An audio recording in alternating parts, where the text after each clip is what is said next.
اینجا آلمانه. بطری‌های نوشیدنی رو هم نمیریزی بیرون، میری به این دستگاه پولشو میگیری.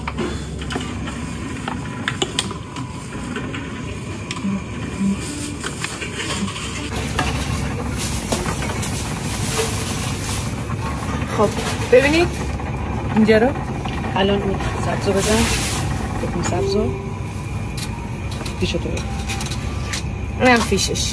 الان ببینیم با این چی میتونیم بخریم. با همون پول بطری ها اینا رو میتونیم بخریم.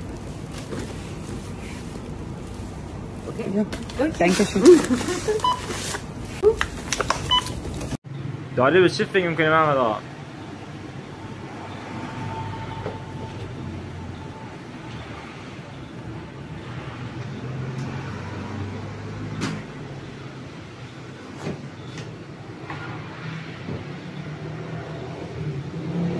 چرا انگلیزدار خالی میکنی محمد آقا؟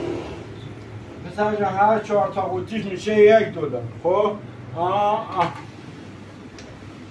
تو آلمان هر یکیش 25 سنت.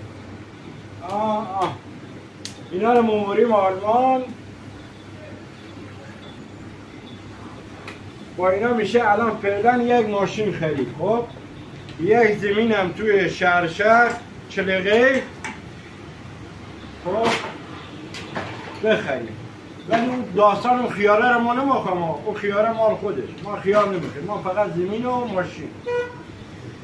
همه در منظر میشه جا داره. یک کارخانه بخریم بهتر نیست؟ چرا؟